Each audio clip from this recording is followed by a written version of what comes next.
మహిళా సోమేష్ అని ఇతను వెల్గొండ గ్రామం ఇతంది. మండలం వచ్చేసి జగిత్యాల మండలం. ఈ ప్రస్తుత నివాసం కమలా నెహ్రూ కాలనీలో ఉంటాడు.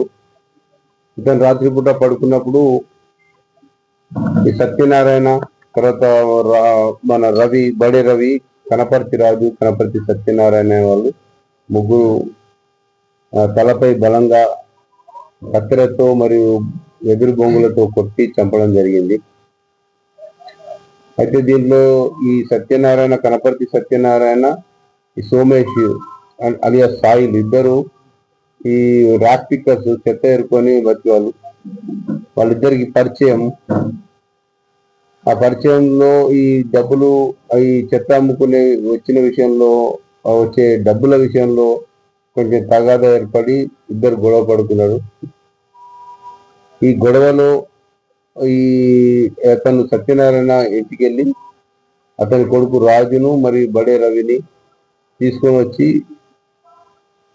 నిర్దాక్షిణ్యంగా తలపై బలంగా చంపాలనే ఉద్దేశంతో అక్కడ పడుకున్న వ్యక్తిని తలపై బలంగా కొట్టి కత్తెరతో తల మీద పొడిచి చంపడం జరిగింది.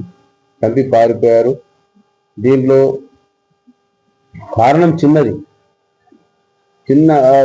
చిల్లర డబ్బుల గురించి, కానీ ఆవేశంగా చంపాలనే ఉద్దేశంతో ముగ్గురు చంపడం జరిగింది. చంపినాక వాళ్ళు మళ్ళీ ఇంట్లోకి యథావిధిగా వెళ్ళిపోయి మాకేం తెలియదు అన్నట్టు ఉండడం జరిగింది. ఇనిషియల్ గా ఈ కేసు ఎవరు చంపినో తెలియదు. తర్వాత మన ID party head constable Tirupati మరియు సిఐలు, ఎస్ఐలు చాలా చాకచక్యంగా హార్డ్ వర్క్ చేసి ఈ ముగ్గురు నిందితులను ట్రేస్ చేసి పట్టుకొని విచారణలో వాళ్ళు ఇతను చంపినామని ఒప్పుకున్నందువల్ల చంపిన యొక్క ఆయుధాలను, మారణాయుధాలను, ఎదురు బొంగులను, కత్తెరలను స్వాధీనపరుచుకొని వారిని కోర్టులో ప్రొడ్యూస్ చేయడం జరుగుతూ ఉంది. దీనిలో అత్యంత చాకచక్యంగా తెలివిగా ప్రవర్తించి సమాచారం సేకరించిన తిరుపతిని మరియు ఎస్ఐలను, సిఐలందరినీ మా ఇన్ఛార్జ్ కమిషనర్ సింధు శర్మ గారు అభినందించినారు.